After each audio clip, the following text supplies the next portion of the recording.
Polity में हम लोगों ने फंडामेंटल स्टार्ट किया है। फंडामेंटल राइट्स के ये दूसरा वीडियो हम लोगों का है। पहला वीडियो हम लोगों का फंडामेंटल राइट कहाँ से जन्मा, इस पे बेस्ड था, और फंडामेंटल की ज़रूरत कहाँ क्यों पड़ी किसी भी कंट्री में, और विश्व के तमाम सारे देशों में फंडामेंटल राइट को लेकर के क्या क्या सिस्टम कब डेवलप हुए उसके बारे में देखा था। आज उसी क्रम में हम लोग आगे बढ़ेंगे। फंडामेंटल राइट इंडिया में हम लोगों ने जान रखा है कि कब आया, कहाँ से आया। इसी क्रम में हम लोगों ने देखा था भारत का जो संविधान है का भाग 3 है, ये पूरी तरह से फंडामेंटल राइट अर्थात मौलिक अधिकार को का प्रतिनिधित्व करता है, जिसमें अनुच्छेद 12 से लेकर के 35 तक मौलिक अधिकारों के संदर्भ में बताया गया है। लास्ट डे हम लोगों ने देखा था अनुच्छेद 12 और अनुच्छेद 13। अनुच्छेद 12 में हम लोगों ने देखा था राज्य की डिफिनीशन के अंतर्गत क्या क्या चीजें आती हैं। इसी के साथ साथ थोड़ा सा पुराना जो हम लोगों ने पढ़ा है वो थोड़ा सा देख लेते हैं। पुराने में हम लोगों ने देखा कि फंडामेंटल जो राइट है ये मूल रूप से भारतीय जनता, भारतीय नागरिकों के लिए बनाए गए। साथ ही साथ हमने देखा कि कुछ फंडामेंटल राइट हैं जो कि राज्य को भी प्राप्त है, यानी सरकारों को भी प्राप्त है। इन फंडामेंटल राइट्स के बारे में जो राज्य को प्राप्त हैं और जो जनता को प्राप्त है। राज्य को जो फंडामेंटल राइट प्राप्त हैं वो बेसिकली इस आधार पर दिए गए हैं कि अगर गवर्नमेंट चाहे, सरकार चाहे, जनता में समानता लाने के लिए, समता मेंटेन करने के लिए, तो कुछ व्यक्तियों के मौलिक अधिकार छीन करके सार्वजनिक हितों में वह लगा सकता। तो इस तरह से राज्य को जो फंडामेंटल राइट दिए गए हैं उस बेस पे थे। 4 मौलिक अधिकार थे। आप लोगों ने, जिन लोगों ने नहीं पढ़ा है वो लोग देख लेंगे कौन कौन से फंडामेंटल राइट्स थे। आगे के क्रम में जो फंडामेंटल राइट हमारे हैं वो 2 आधारों पे हमें जब पता चल गया कि ये 2 लोगों को प्राप्त है, एक तो राज्य को प्राप्त है, दूसरा जनता को प्राप्त है। तो जो राज्य को प्राप्त है तो राज्य के डिफिनीशन के अंतर्गत जानना हमारे लिए मस्ट हो जाता है कि राज्य के दायरे में क्या क्या आता है। तो लास्ट वीडियो में हमने बताया था कि अनुच्छेद 12 के अंतर्गत राज्य को डिफाइन किया गया है, जिसमें हमने बताया था कि इसमें 3 इकाइयों में बांटा है। 3 संस्थाएं ऐसी हैं, 3 बॉडी ऐसी है जिनको राज्य के दायरे के अंदर रखा जाता है। एक तो केंद्र सरकार और प्लस केंद्रीय विधानमंडल यानी संसद, लोकसभा और राज्यसभा संसद के दायरे में आएंगे। इनके द्वारा बनाए गए कानून नंबर 1 स्थिति में आता है राज्य के दायरे में। दूसरा होता है बहुत सारे स्टेट हैं तो स्टेट गवर्नमेंट्स और प्लस राज्यों के विधानमंडल, और उसके अलावा अन्य प्राधिकारी वे संस्थाएं होती हैं जो कि संवैधानिक दायरे के अंतर्गत संसद के द्वारा बनाई गई संस्थाएं होती हैं। ये राज्य के दायरे के अंतर्गत आती हैं। राज्य क्या करता है, जरूरत पड़ने पर कुछ लोगों के फंडामेंटल राइट को लेकर के सार्वजनिक हितों में उसका उपयोग करता है। तो ये चीजें तो हम लोगों ने अनुच्छेद 12 के अंतर्गत। अनुच्छेद 13 में हम लोगों ने देखा था कि विधानमंडल के द्वारा बनाए गए कोई भी मौलिक अधिकार हो, यदि वे संविधान से पहले के हैं या संविधान बनने के बाद के, तो हम लोगों ने देखा था अनुच्छेद 13(1) और अनुच्छेद 13(2), जिसमें हम लोगों ने देखा था कि जब हमारा संविधान बना 26 जनवरी 1950, उसके पहले से कोई रीति रिवाज, कोई परंपरा, कोई कानून अगर रहा है और वह कानून फंडामेंटल राइट को प्रभावित करता है तो उसका अंशतः जितना इसका हिस्सा मौलिक अधिकार को का अतिक्रमण करता है उसका समापन हो जाएगा, समाप्त कर दिया जाएगा, और पूर्ण रूप से अगर वो अतिक्रमित करता है फंडामेंटल राइट को तो पूर्ण रूप से समाप्त कर दिया जाएगा। वही अनुच्छेद 13(2) में हम लोगों ने देखा था कि संविधान बनने के बाद में अगर कोई फंडामेंटल राइट को प्रभावित करने वाला कानून है तो वो अंशतः या पूर्णतः समाप्त हो जाएगा जितना वो अतिक्रमण करता है। बेसिकली ये है क्या, अनुच्छेद 13 ये है कि सरकारों को प्रतिबंधित करता है कि कोई ऐसा कानून न बनाए कि जिससे व्यक्ति का फंडामेंटल राइट प्रभावित हो। ठीक है, तो ये विधि यानी कि कोई ऐसी विधि न बनाई जाए जो कि फंडामेंटल राइट को प्रभावित करे। ये मूल रूप से हम लोगों ने देखा था। साथ ही साथ इसमें देखा था हम लोगों ने न्यायिक पुनरावलोकन के बारे में कि न्याय का अवलोकन करना, यानी कि सरकारें कोई कानून बना रही हैं तो न्यायपालिका उसको यह देखे कि कहीं ऐसा तो नहीं ऐसा कोई कानून बन गया है जो फंडामेंटल राइट को प्रभावित कर रहा है। ये तो हम लोगों ने पहले के टॉपिक में देख रखा है। तो अनुच्छेद 13 के दायरे में आता जो शब्द है विधि, यानी संविधान एतर विधि, यानी संविधान बनने से पूर्व की विधि और संविधान बनने के बाद की विधि। इसी से ही स्टार्ट होता है हमारा अगला टॉपिक हम लोग पढ़ने जा रहे हैं। इसके क्रम में वो हमारा फंडामेंटल राइट्स के कितने भागों में बंटा। अभी तो हम लोगों ने 2 चीजें देखी, लेकिन इसके साथ साथ हमें यह भी जानना जरूरी है कि जो ये संविधान हमारा है इसमें जो फंडामेंटल राइट हमारा दिया गया है और सरकार इस फंडामेंटल राइट को अतिक्रमित कर रही है या नहीं कर रही है, या हम कहें कि विधि के दायरे के अंतर्गत अनुच्छेद 13 है, इसकी और विशद रूप से अगर हम थोड़ा इस पर चर्चा करें तो हमें एक चीज स्पष्ट होती है कि जो ये फंडामेंटल राइट है के अंतर्गत अनुच्छेद 13 के अंतर्गत जो विधि शब्द दिया गया है, तो विधि के दायरे के अंतर्गत क्या सरकार द्वारा जो संविधान संशोधन किए जाते हैं, तो सरकार जानते हैं कि जो भी संविधान संशोधन करती है सरकार, या कहिए आप संसद जो संविधान संशोधन करती है वो अनुच्छेद 368 के माध्यम से संविधान संशोधन करती है। तो क्या सरकार का जो संविधान संशोधन करती है यह विधि के दायरे के अंतर्गत आता है कि नहीं आता है? ये बड़ा दिलचस्प आपको मोड़ है, ये आपको बहुत जानना जरूरी है कि क्या संविधान संशोधन विधि के दायरे में आता है या विधि के दायरे में नहीं आता है। तो विधि के दायरे में आता है कि नहीं आता है, इसको लेकर के एक लंबे समय से बात चला। देखिए, विधि के अंतर्गत आएगा नहीं आएगा का क्या मतलब है। विधि के दायरे के अंतर्गत यदि आएगा, यानी विधि के अंतर्गत आएगा, तो आपने देखा है अनुच्छेद 13(1) और 13(2) पढ़ा है। अगर संविधान संशोधन विधि के दायरे के अंतर्गत आता है तो जितना भाग मौलिक अधिकार के अंतर्गत सरकार कोई कानून अगर बनाती है, ध्यान समझिएगा कि मौलिक अधिकार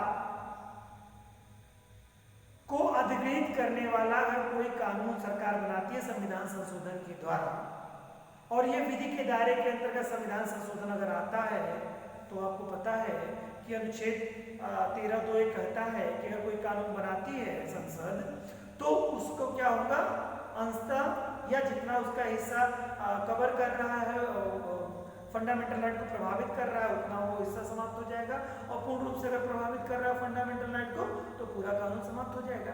यानी सरकार का जो संविधान संशोधन करने की शक्ति है 368, ये विधि के दायरे के अंतर्गत है कि नहीं, आता है कि नहीं आता है। ये सवाल सुप्रीम कोर्ट के पास पहुंचता है और इस बात की पेशकश की जाती है 1951 में शंकरी प्रसाद बनाम भारत संघ के माध्यम से। तो पहले हम लोग जान लेते हैं कि अनुच्छेद 13 का क्या कहता है, 13(3) क्या कहता है। इसमें बताया गया है विधि के अंतर्गत क्या क्या चीजें हैं, विधि के अंतर्गत क्या क्या है। तो इसमें बताया गया है विधि के अंतर्गत भारत के राज्य क्षेत्र में विधि का प्रभाव रखने वाला कोई भी अध्यादेश, आदेश, नियम, विनियम, उपनियम, अधिसूचना, रूढ़ि, प्रथा, इन तमाम सारी चीजों को विधि के दायरे के अंतर्गत समाहित किया गया है। ठीक है, तो सबसे पहले क्या हुआ 1951 में, 1951 में शंकरी प्रसाद बनाम भारत संघ के बाद में सुप्रीम कोर्ट के पास एक सवाल आता है कि क्या सरकार का संविधान संशोधन करना विधि के दायरे के अंतर्गत आता है कि नहीं आता है।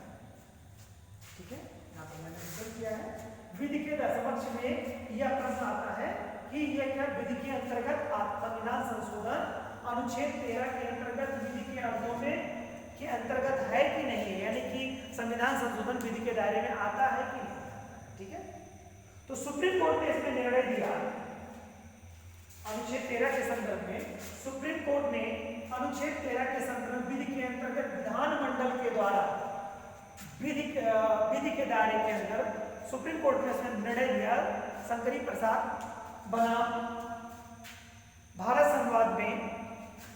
सुप्रीम कोर्ट ने निर्णय दिया कि नहीं, संविधान संशोधन विधि के दायरे के अंतर्गत नहीं आता है, बल्कि अनुच्छेद 245 के तहत संसद का साधारण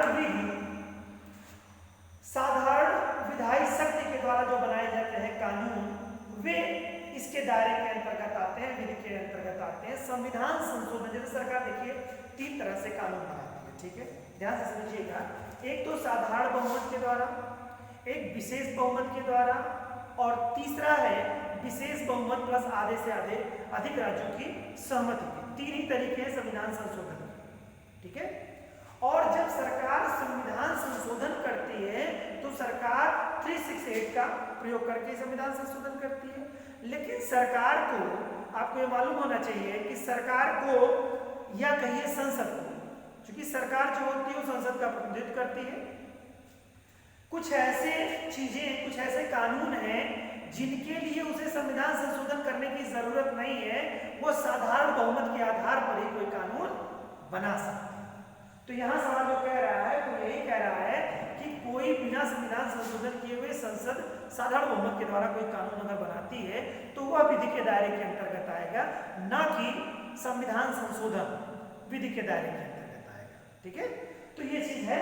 उन्होंने कहा कि अनुच्छेद 245 के तहत संसद द्वारा बनाया गया कानून विधि के दायरे के अंतर्गत आएगा, और संविधान संशोधन 368 के तहत बनाया गया कानून विधि के दायरे के अंतर्गत नहीं आता है।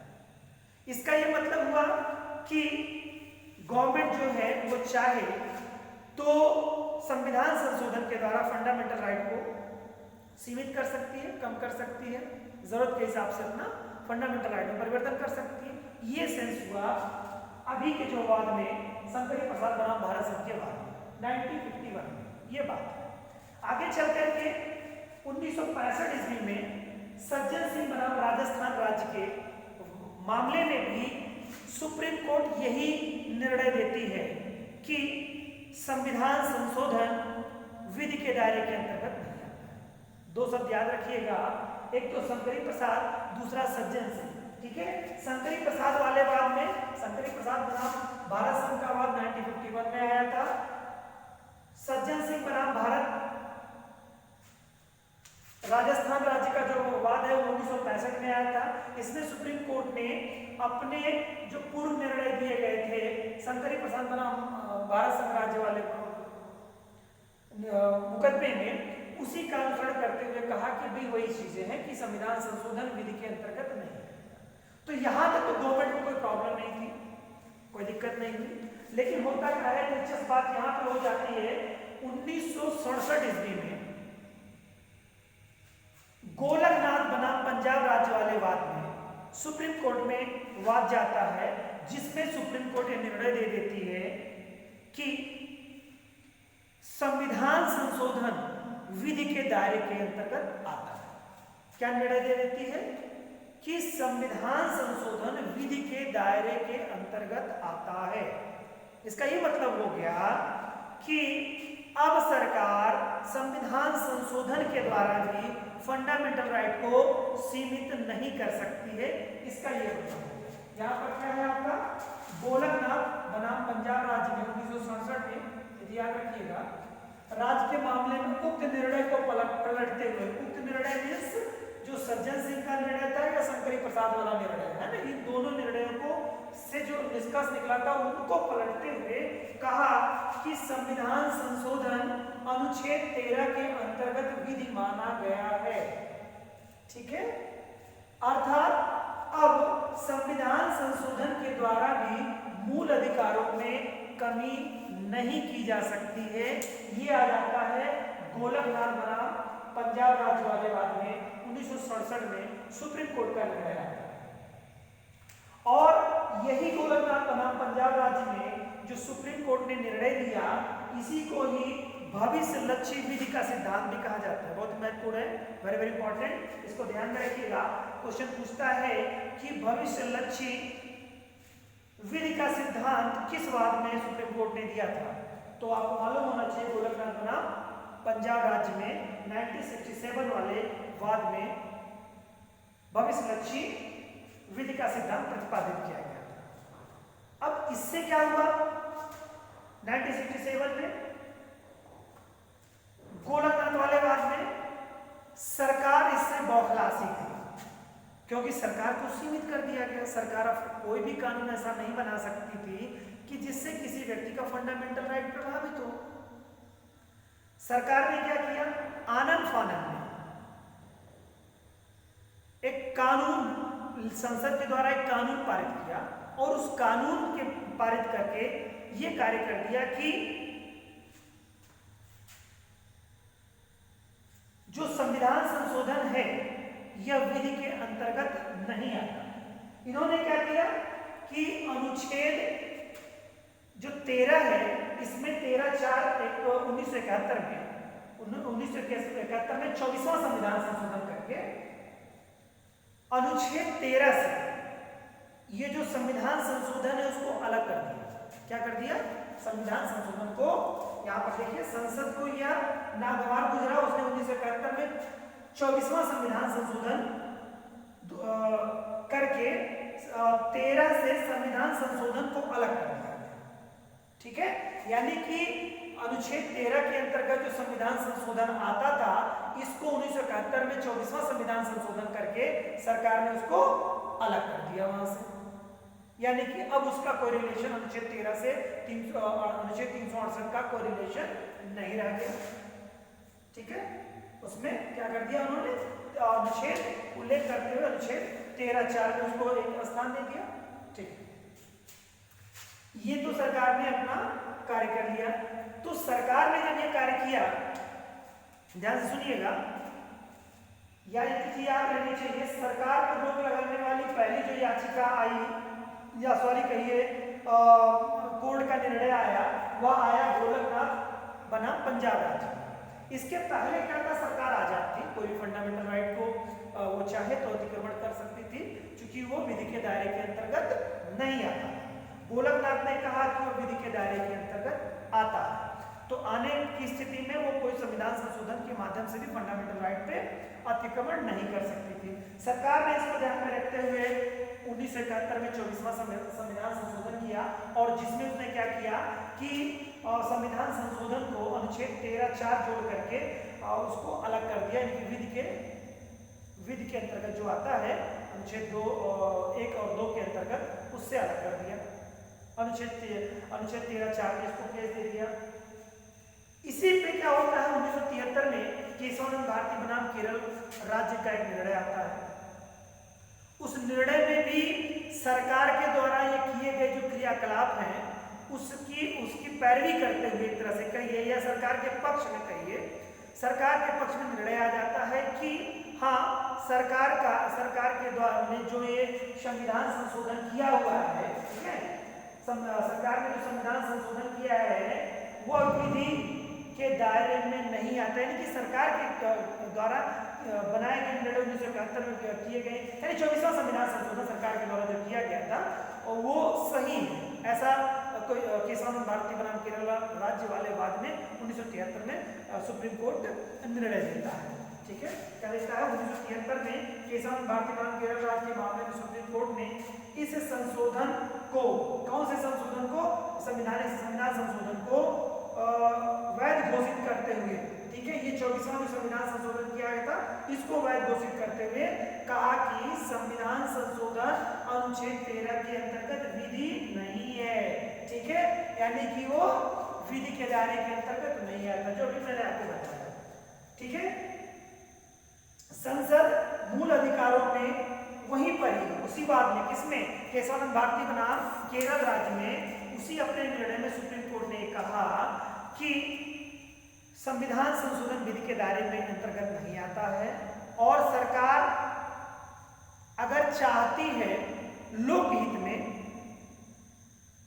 फंडामेंटल राइट को परिवर्तित करना चाहती है, छीनना चाहती है, तो या सुधार करना चाहती है, तो उसमें वो परिवर्तन कर सकती है। ठीक है, परिवर्तन कर सकती है, लेकिन उस परिवर्तन का स्वरूप ऐसा होना चाहिए कि आधारभूत ढांचा, यानी फंडामेंटल राइट का आधारभूत ढांचा, यानी बेसिक स्ट्रक्चर न प्रभावित हो। ये केशवानंद भारती बनाम केरल राज्य में सुप्रीम कोर्ट का निर्णय आता है। यानी कि सुप्रीम कोर्ट ने देखें तो, कहें तो, इसको बेसिक स्ट्रक्चर का सिद्धांत यहां से प्रतिपादित करता है।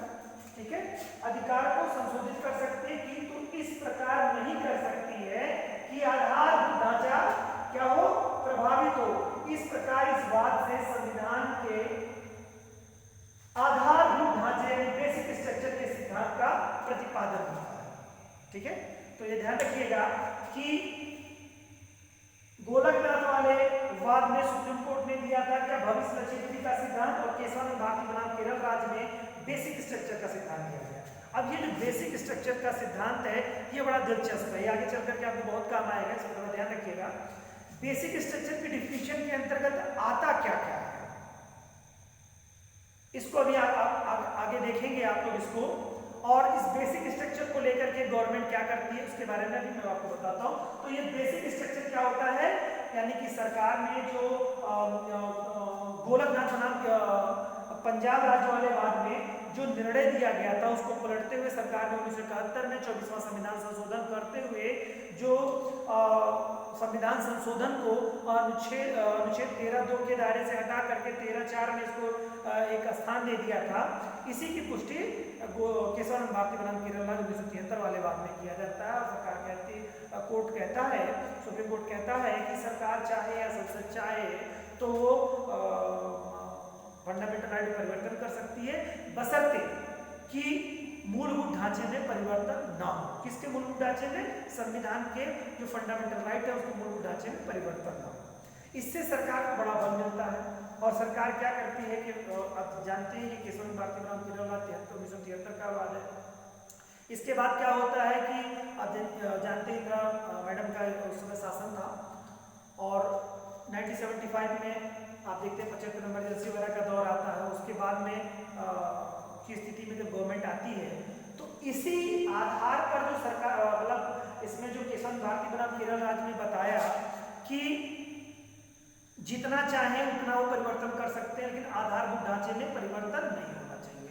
इसको ध्यान में रखते हुए सरकार ने क्या किया, बहुत ढेर सारे परिवर्तन कर डाले। क्या कर डाला? 42वां संविधान संशोधन आप जानते होंगे, जिसे मिनी संविधान के नाम से भी जाना जाता है। ये 42वां संविधान संशोधन 1976 में 1976 में किया गया, जिसमें बहुत सारे फेरबदल किए गए, जो बहुत सारे परिवर्तन इसी नाते से मिनी संविधान के नाम से भी जाना जाता है 42वां संविधान संशोधन को। इसी संविधान संशोधन में एक संशोधन 368 को लेकर के भी हुआ। अनुच्छेद 368(4) और 368(5) में यह बात जोड़ी गई। क्या कहा गया?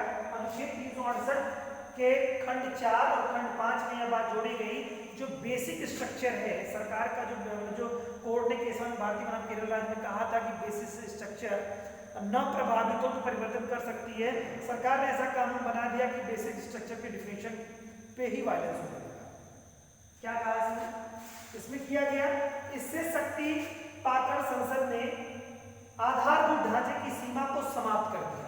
बात समझ रहे हैं ना, जो कि केशवन भारती बनाम केरल राज्य में आधारभूत ढांचे की संरचना को स्ट्रक्चर का सिद्धांत जो दिया गया था, ये सरकार ने क्या किया, 1942 संविधान संशोधन के द्वारा उसको ही समाप्त करने का प्रयास किया या समाप्त कर दिया। इसमें 42वें संविधान संशोधन 1976 में अनुच्छेद 368 के खंड 4 खंड 5 को जोड़ा, जो संसद की संविधान संशोधन की असीमित शक्ति तथा इन संशोधनों को किसी न्यायालय में चुनौती न देने के आधार चुनौती न दे पाने का इस तरह से बना दिया गया कि किसी भी न्यायालय में चुनौती नहीं दी जा सकती है, और आधारभूत ढांचा था उस पर भी सिद्धांत को समाप्त करने का प्रयास किया। ये तो 42वें संविधान के संशोधन के द्वारा गवर्नमेंट के द्वारा किया गया, लेकिन आगे चल करके 1980 में मिनर्वा मिल्स बनाम भारत संघ वाले वाद में सुप्रीम कोर्ट ने निर्णय दिया मिनर्वा मिल्स में कि जो ये निर्णय इन्होंने बनाया था 42वें संविधान संशोधन के द्वारा, उसको क्या किया, पूरी तरह से समाप्त कर दिया।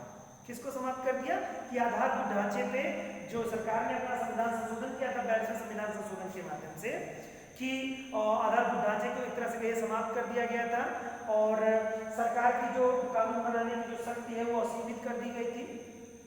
ठीक है, तो उस पर क्या किया मिनर्वा मिल्स ने 1980 के बाद में इसे असंवैधानिक घोषित कर दिया, यानी कि सरकार के द्वारा यानी संसद के द्वारा बनाया गया कानून क्या कर दिया गया, समाप्त कर दिया गया मिनर्वा मिल्स। तो ये देखिए ध्यान में आपको रखिएगा।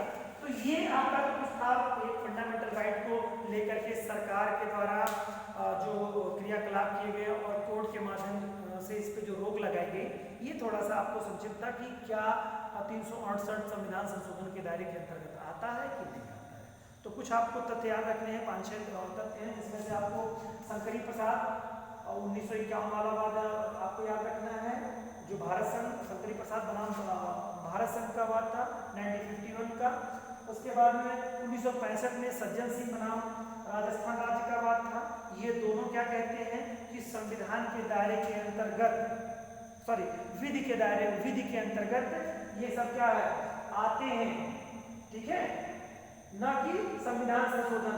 इसमें कोर्ट ने निर्णय दिया था कि उसके दायरे के अंतर्गत आते हैं, और इसमें कह दिया गया मतलब ये सब कि वो संविधान संशोधन उसके दायरे के अंतर्गत नहीं आते हैं, केवल और केवल गोलकनाथ वाले वाद में। ये ध्यान रखिएगा, गोलकनाथ वाले में क्या कह दिया गया था कि 368 विधि के अंतर्गत आता है। ठीक है, तो शंकरी प्रसाद सज्जन सिंह वाद में सरकार को कोई हानि उससे नहीं थी, सरकार को कोई प्रॉब्लम नहीं थी, और उसको जो कानून मतलब फंडामेंटल राइट को अगर अतिक्रमण करना है तो अनुच्छेद 368 के माध्यम से कर सकती थी, ये बताया था इन वादों में। लेकिन गोलकनाथ वाले वाद में क्या कर दिया गया था कि इन्होंने कहा कि नहीं, संविधान संशोधन जो है वो विधि के दायरे के अंतर्गत आता है। इसी से प्रभावित होकर के गवर्नमेंट ने क्या किया था 1971 में 24वां संविधान संशोधन करके क्या किया था कि अनुच्छेद मतलब जो विधि अनुच्छेद 13(4) के अंतर्गत इसको रख दिया गया था। ठीक है, यही बात को आप देखेंगे। फिर सरकार ने जब इसको 13(4) के अंतर्गत रख दिया, अनुच्छेद 13(4) के अंतर्गत, तो इसी की पुष्टि क्या गोलकनाथ में केशवन भारती बनाम केरल राज्य में हुई, और फिर उसके बाद में इसे शक्ति पा करके बेसिक स्ट्रक्चर का सिद्धांत यहाँ से प्रतिपादित हुआ। इसे शक्ति पा करके सरकार ने 42वां संविधान संशोधन किया और बहुत बड़े पैमाने पर आधारभूत ढांचा का जो सिद्धांत था उसको भी वायलेंस करते हुए कानून बना डाले, है ना।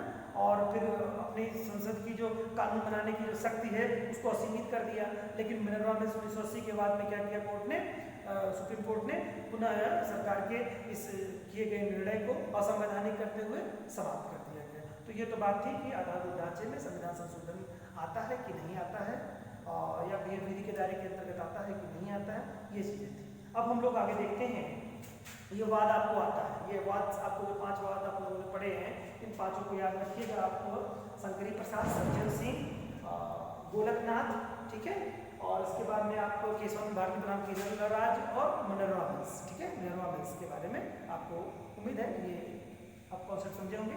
आगे चलते हैं हम लोग, अब देखते हैं संविधान। तो यानी कि हम लोगों ने अनुच्छेद 12 और 13 को अच्छी तरीके से समझ लिया। इससे आने वाले वाद से संबंधित क्वेश्चन है वो भी हम लोग करने की सक्षम स्थिति में आ जाते हैं। अब हम लोग चलते हैं मूल रूप से अपने फंडामेंटल राइट्स जो हमें प्राप्त है। तो देखिए जो मूल हमारा संविधान था, इसके द्वारा हमें 7 मौलिक अधिकार प्रदान किए गए। समानता का, स्वतंत्रता का, शोषण के विरुद्ध अधिकार, धार्मिक स्वतंत्रता का अधिकार, संस्कृति एवं शिक्षा संबंधी अधिकार, संपत्ति का अधिकार और संवैधानिक उपचारों का अधिकार। ये कुल 7 अधिकार थे।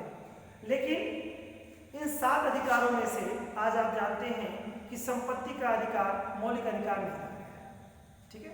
इसको 42वें संविधान संशोधन के द्वारा 42वें संविधान संशोधन के द्वारा संपत्ति के अधिकार को समाप्त कर दिया गया। और आप जानते हैं, एक बात यह भी जान लीजिए कि 42वां संविधान संशोधन 1976 में किया गया था और 44वां संविधान संशोधन 1978 में किया गया था। तो 42वां संविधान संशोधन इतने बड़े पैमाने पे किया गया था इंदिरा जी के काल में, बहुत सारा, जैसे भी आपने देखा बेसिक स्ट्रक्चर पे भी उन्होंने कानून बना दिया था, जिसको कोर्ट ने क्या मिनरल मिल्स वाले बाद में समाप्त किया, असंवैधानिक घोषित किया। इसी तरह से 42वें संविधान संशोधन में इतने ज्यादा संशोधन कर दिए गए थे कि इसको जब कांग्रेस की सरकार जाती है और जनता पार्टी की सरकार आती है तो इनके द्वारा जो बहुत सारे संविधान संशोधन किए गए थे उनको काटने के लिए 44वां संविधान संशोधन किया जाता है 2 साल बाद 1978 में। ये 76 में होता है 42वां संविधान संशोधन शॉर्ट सिंह समिति की सिफारिश के आधार पर, और 44वां संविधान संशोधन जो होता है वो 1978 में होता है।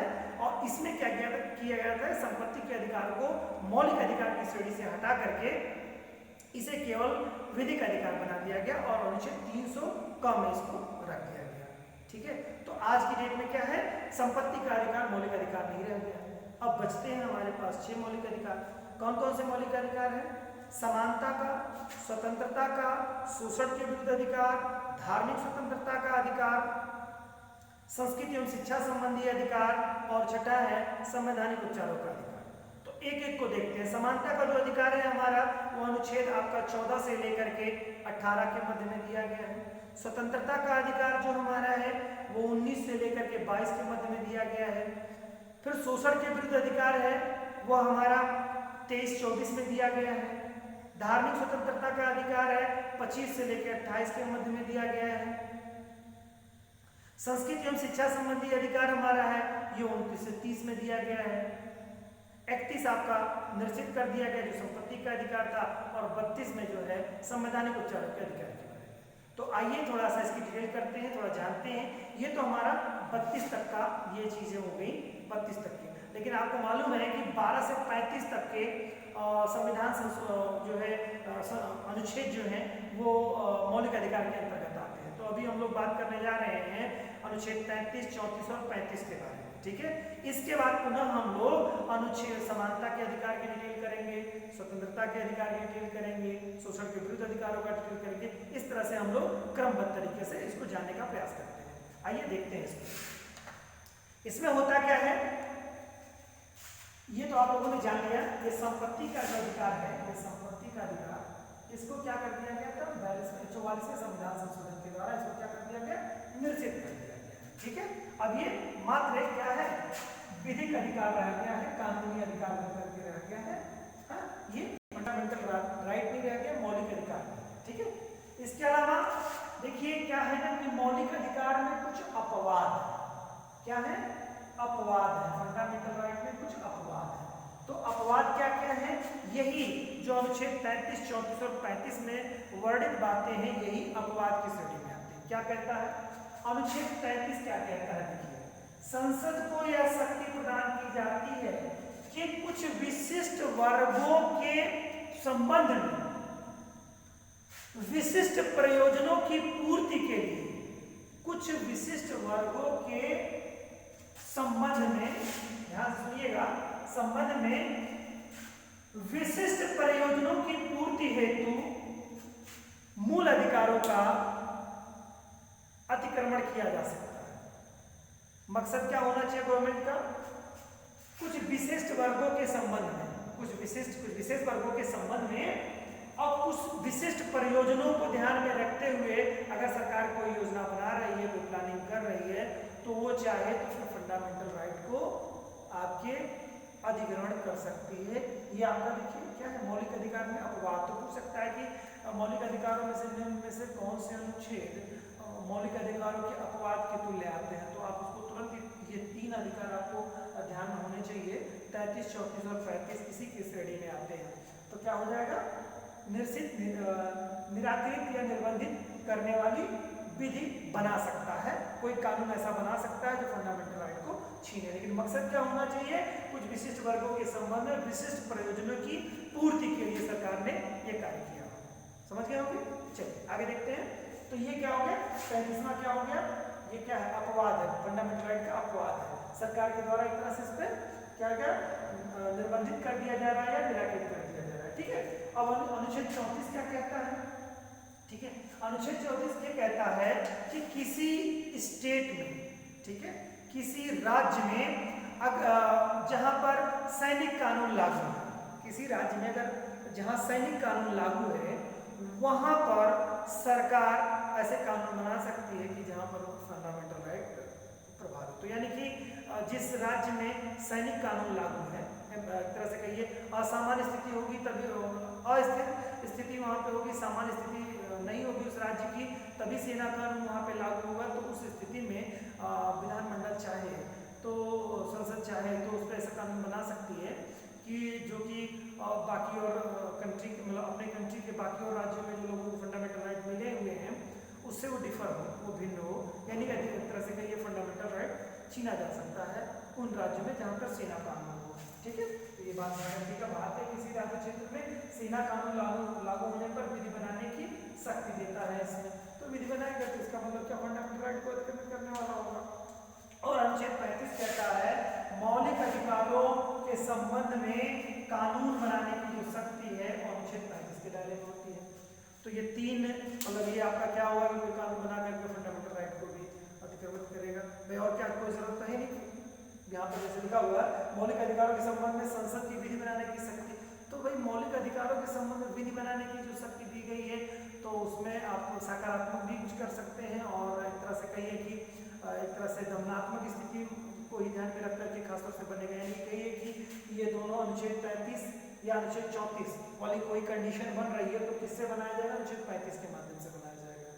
ठीक है, ये विधि बनाने की शक्ति है ना। सैनिक कानून, मान लो किसी राज्य में सैनिक कानून लागू है तो उसमें कानून बनाएगा, किस आधार पर संसद बनाएगी, तो इसी आधार पर बना सकती है।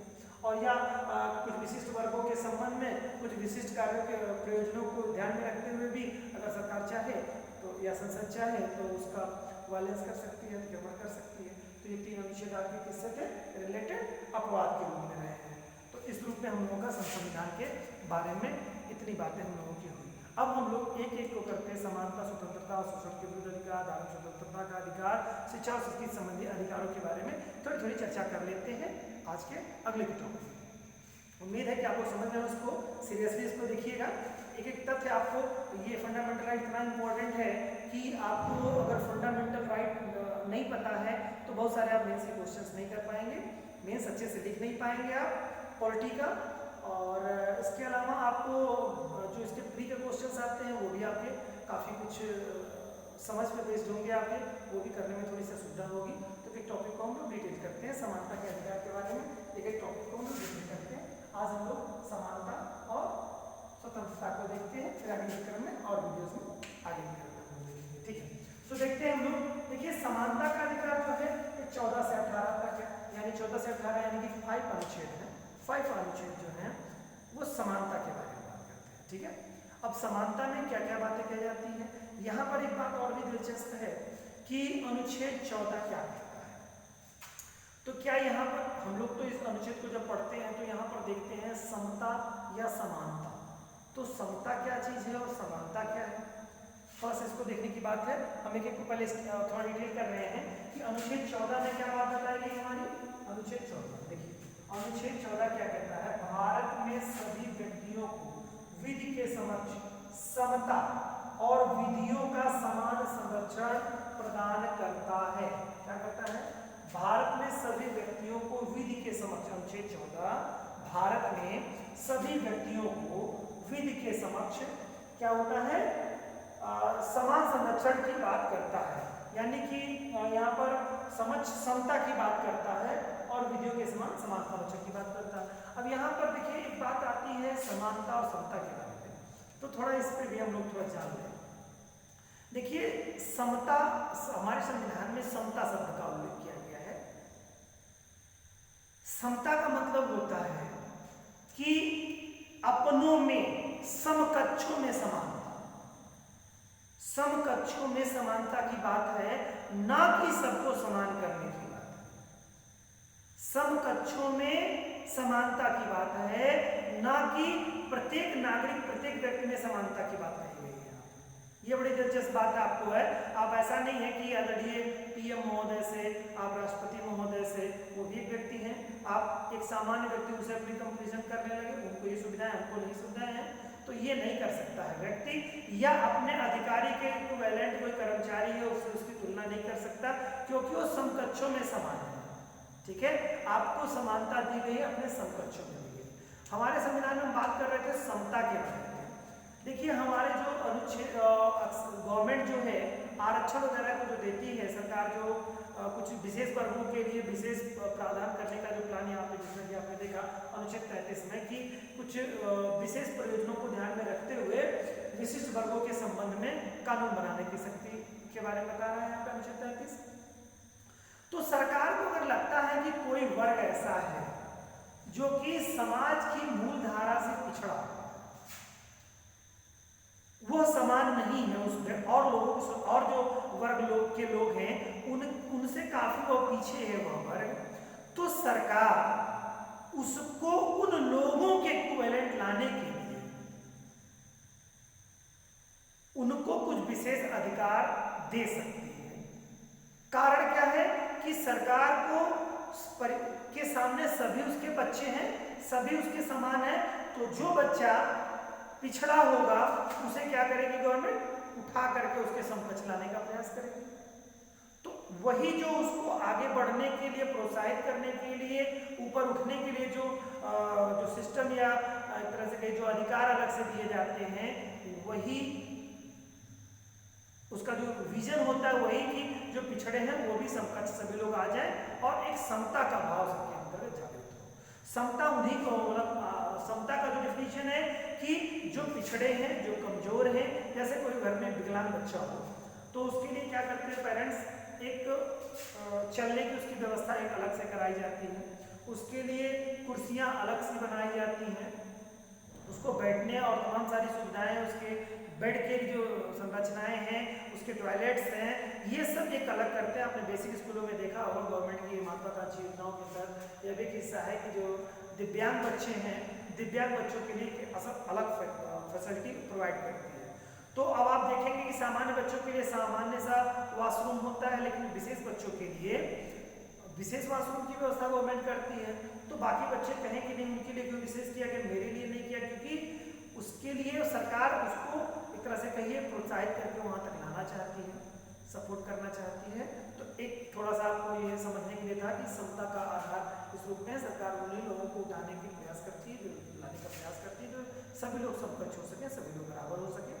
इसी सेंस में आप देखेंगे कि जैसे अभी कोई बाउंड्री वॉल है और उधर बाउंड्री वॉल के बाहर मैच होता है और सारे बच्चे जो है बाउंड्री वॉल 4 फीट की हैं और सारे बच्चे 5 फीट से प्लस के हैं, उसमें से कुछ बच्चे ऐसे हैं जो कि 5 फीट से नहीं हैं, छोटे हैं, 4 फीट की बाउंड्री से वो नहीं देख सकते हैं, उनकी हाइट 3 फीट है। तो गवर्नमेंट उनके लिए अगर कोई योजना, पेरेंट्स ये कोई योजना लाते हैं कि उनके नीचे स्टूल उनको प्रोवाइड कर दिया जाए और वो स्टूल पर से खड़े होकर के देखें, तो जिससे कि वो लोग भी मैच को देख सकें।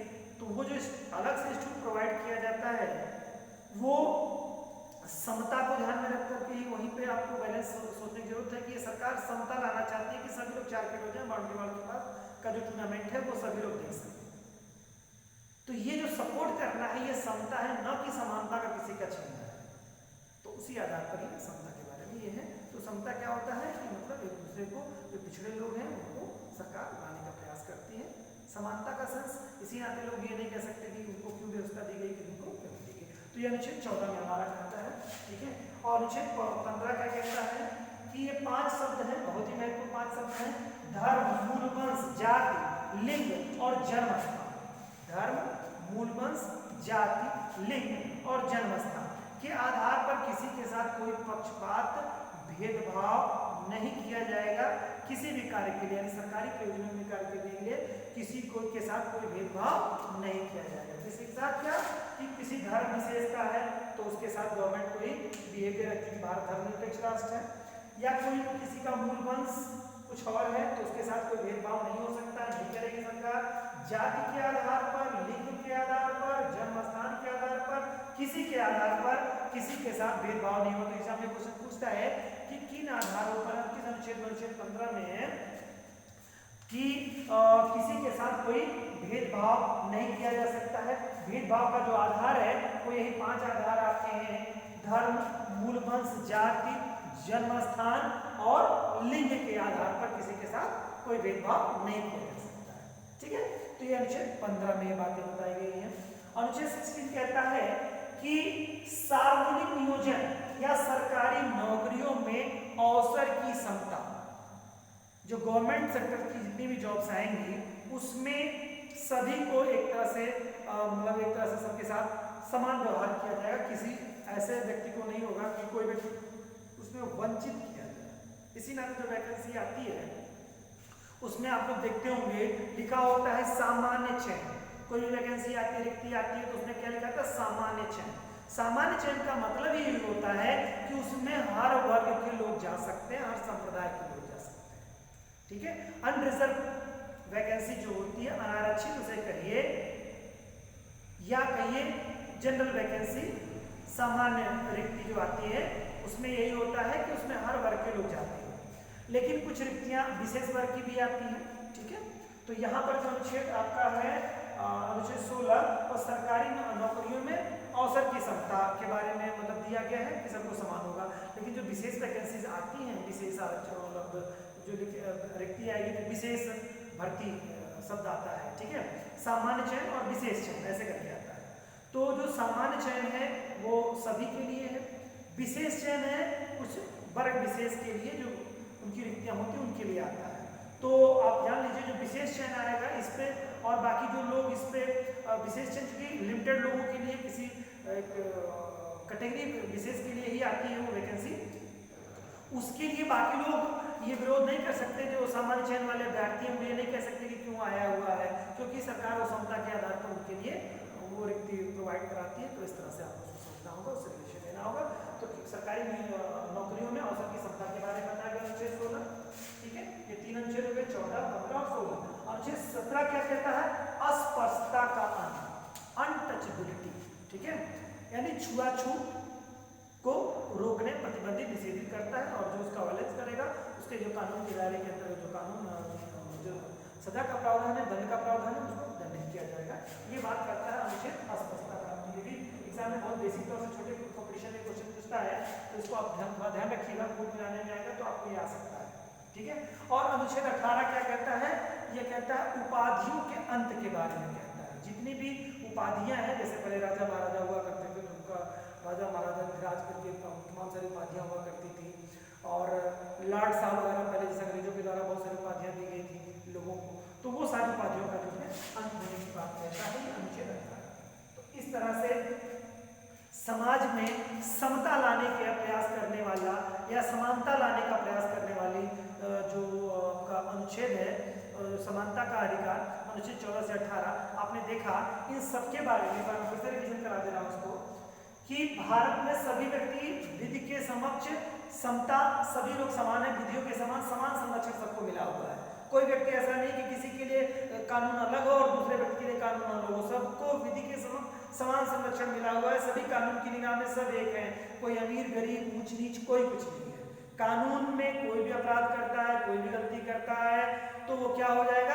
सब कानून की निगाह में सभी क्या है?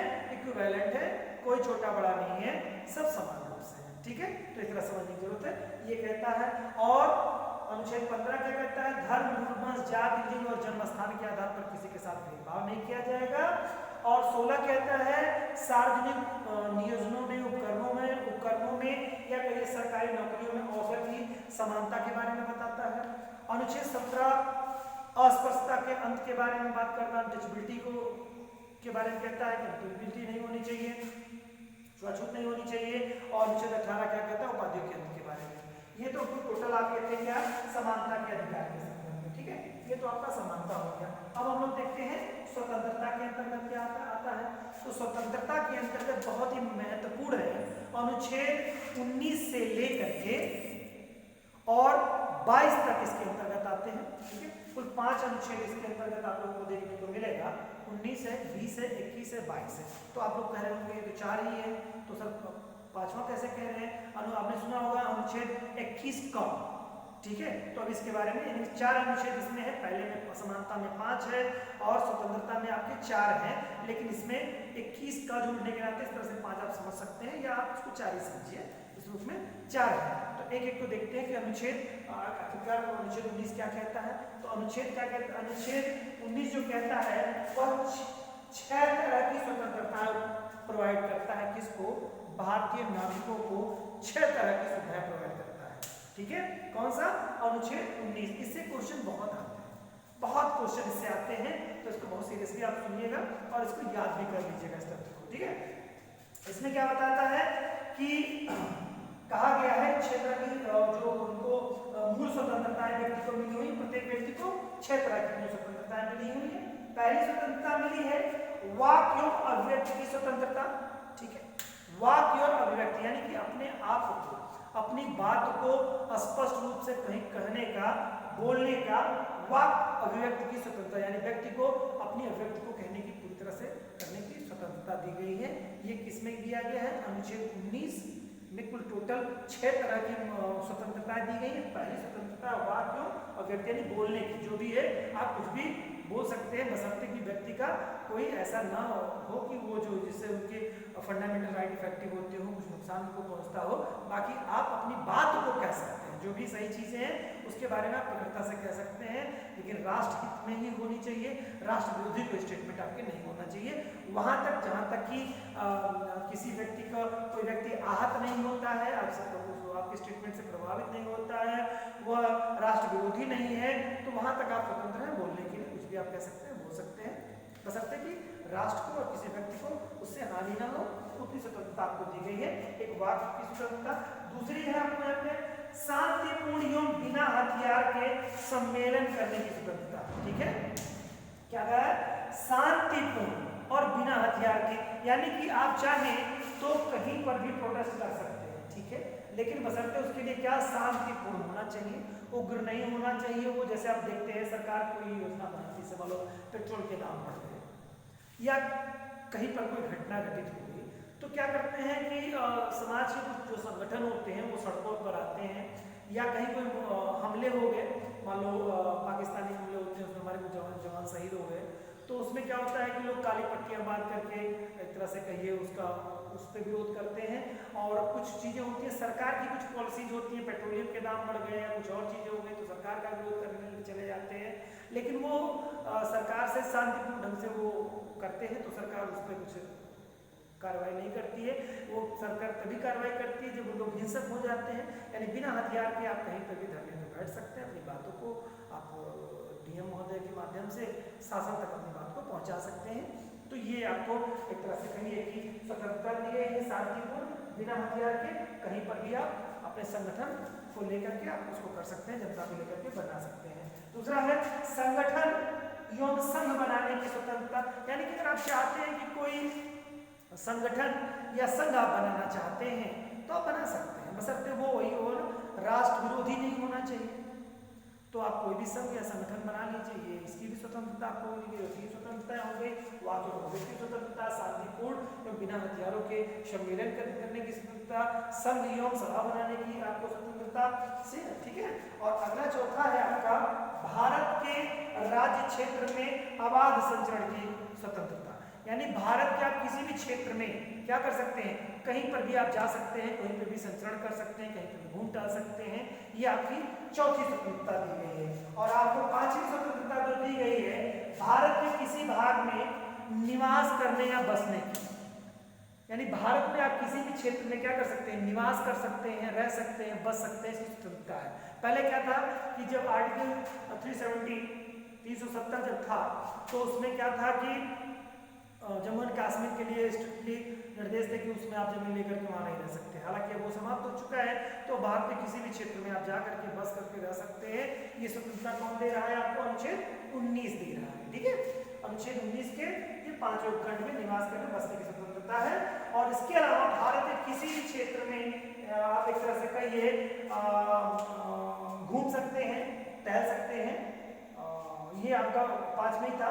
और आजीविका, व्यापार या कोई वृत्ति या कारोबार करने की जो स्वतंत्रता है, ये आपकी छठी स्वतंत्रता आपको दी है कि आप अपनी स्वेच्छा से जो भी व्यापार करना चाहते हैं, जो भी व्यवसाय करना चाहते हैं, आप उसको कर सकते हैं। सरकार उस पर आपको इसकी पूरी आज़ादी दी कि ऐसा नहीं कि किसी एक पर्टिकुलर कार्य के लिए कोई व्यक्ति या वर्ग कोई निर्धारित मतलब उसका अधिकार है।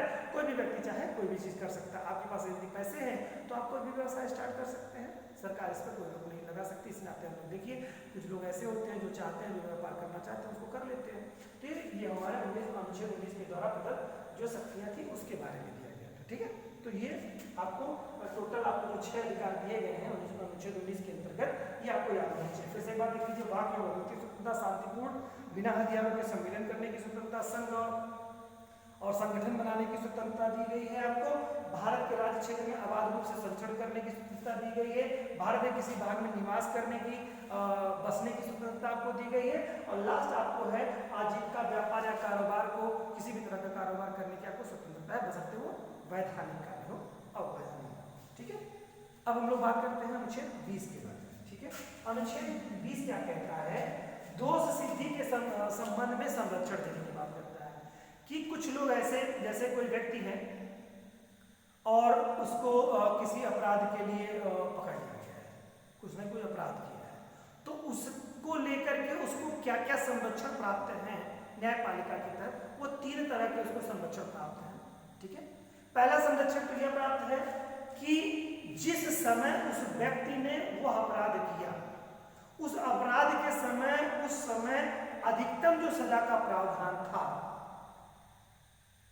उस व्यक्ति का अपराध करते समय जो कानून था उसी के द्वारा, उसी के तहत उसको सजा का प्रावधान किया जाएगा, न कि उसके अपराध करने के बाद में कोई अगर कानून बनता है जो उस अपराध की सजा को बढ़ाता या घटाता है तो वो उसके दायरे में नहीं आएगा।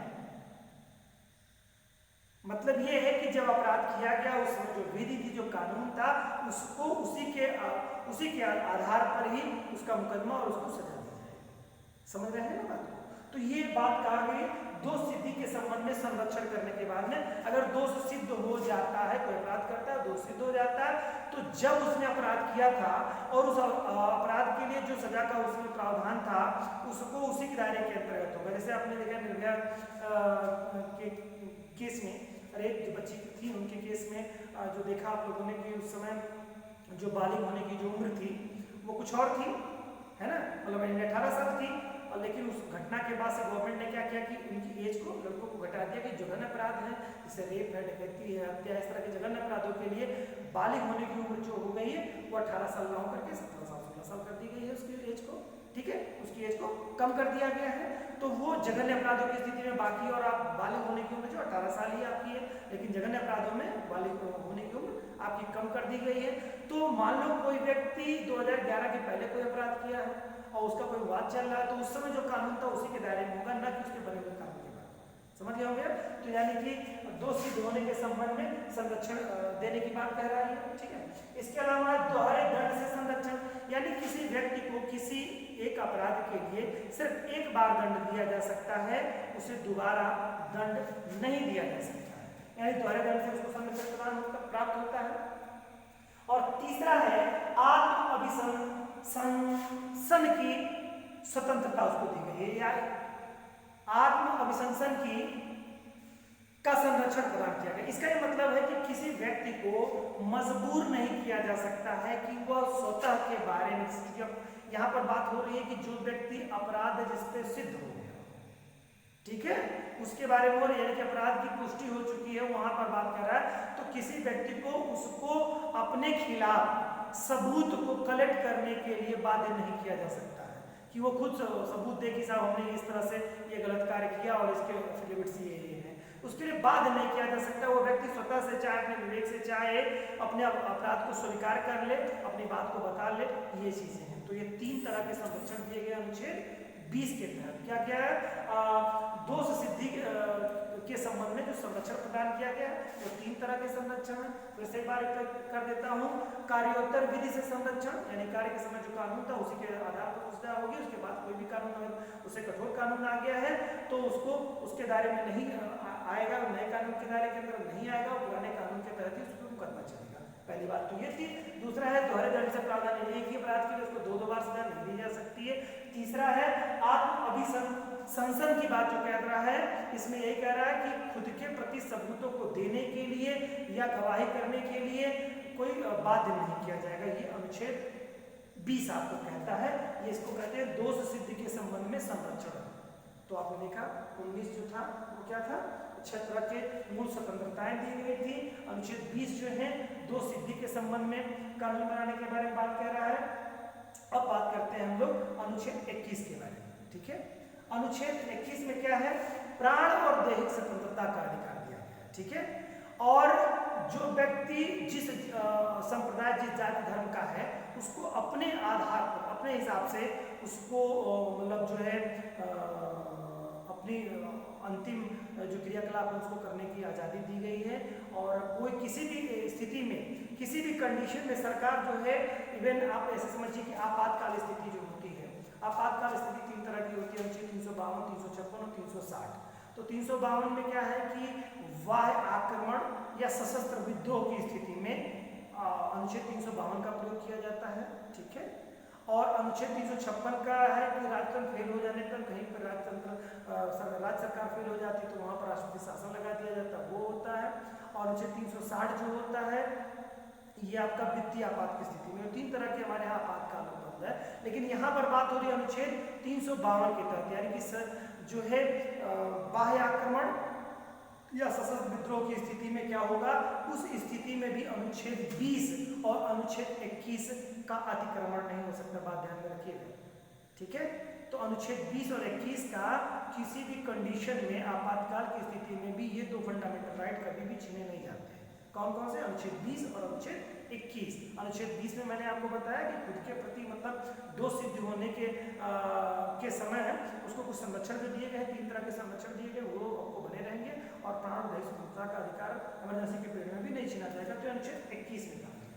वहीं पर एक दिलचस्प बात होती है, ये बात है एक तरह से कहिए कि अनुच्छेद 21 का के बारे में बात हो रही है। ये मोहनी जैन का एक मामला आता है और उस मामले में सुप्रीम कोर्ट एक निर्णय देता है कि भाई देखिए, ये जो शिक्षा का अधिकार जो है यह मौलिक अधिकार बना दिया जाता है। ये ध्यान रखिएगा शब्द को।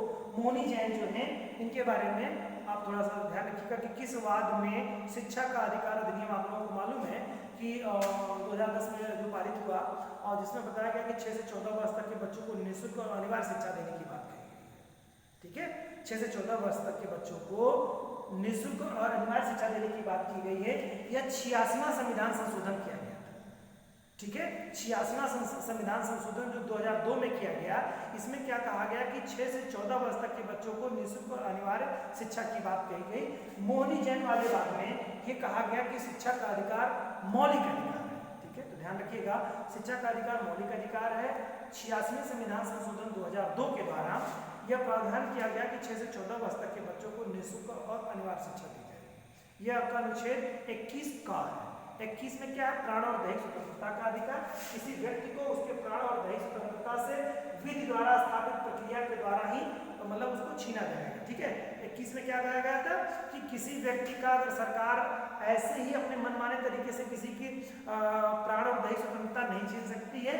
जब भी कोई किसी का प्राण और दैहिक स्वतंत्रता छीनी जाएगी तो जो विधि मतलब जो कानून में जो प्रक्रियाएं हैं उसी के तहत ही किसी का प्राण और दैहिक स्वतंत्रता का अधिकार छीना जा सकता है, न कि ऐसे ही समान तरीके से नहीं छीना जा सकता। 21 में मैंने बताया आपको मोहनी जैन वाले बाद में 86वें संविधान संशोधन 2002 के द्वारा ये व्यवस्था की गई कि शिक्षा का अधिकार अधिनियम लागू किया गया। इसमें 6 से 14 वर्ष तक बच्चों को निःशुल्क और अनिवार्य शिक्षा देने की बात की गई। ठीक है, अब बात कर लेते हैं अनुच्छेद 22 के बारे में। ठीक है, इसमें क्या कहता है? गिरफ्तार किए गए व्यक्ति के अधिकार और स्वतंत्रता से संबंधित है। यानी कोई व्यक्ति किसी अपराध के लिए गिरफ्तार कर लिया जाता है, ठीक है, गिरफ्तार कर लिया जाता है, तो उसके उस गिरफ्तारी के दरमियान उसको क्या क्या अधिकार मिलेंगे वो उसमें बताया गया है। यानी कि पुलिस प्रशासन जो व्यक्ति को पकड़ेगा अपराध के समय, तो उसको क्या क्या संरक्षण, जैसे आपने देखा 24 घंटे के अंतर्गत अंदर ही क्या होता है कि उसको मजिस्ट्रेट के सामने पेश करना होगा, है ना, 24 घंटे के अंदर ही पेश करना होगा। लेकिन कंडीशन उसमें ये रहनी चाहिए कि जैसे न्यायपालिका वो ऑफ डे नहीं होना चाहिए। यानी जैसे कि अगर कोई व्यक्ति सैटरडे को गिरफ्तार होता है, तो सैटरडे को गिरफ्तार होता है तो उसको 24 घंटे के अंदर ही उसको मजिस्ट्रेट के सामने पेश करना होगा। लेकिन अगर संडे छुट्टी पड़ जाती है तो वो मेंशन नहीं किया जाएगा और उसको फिर अगले मंडे को ही वहाँ पे पेश किया जाएगा, क्योंकि वो वीक रहेगा ऑफ, तो इस आधार पर ऐसे हो जाता है। दूसरी चीज़ है कि कोई अपराधी अगर अपराध किया है यूपी में, वो पकड़ा गया एमपी में, तो एमपी से जब गिरफ्तार होकर के यूपी तक आएगा, है ना, तो उसके आने जाने का समय है उसको नहीं मेंशन किया जाएगा। जब वो यहाँ आ जाएगा उसके 24 घंटे के अंदर जो है उसको मजिस्ट्रेट साहब में पेश किया जाएगा। तो ये मैंने थोड़ा आपको बताया कि हम गिरफ्तारी के समय व्यक्तियों के जो अधिकार और संरक्षण दिए गए उसके संदर्भ में है। ये तो आपका स्वतंत्रता के बारे में हो गया। तो आज हम लोगों ने देखा समानता और स्वतंत्रता के बारे में।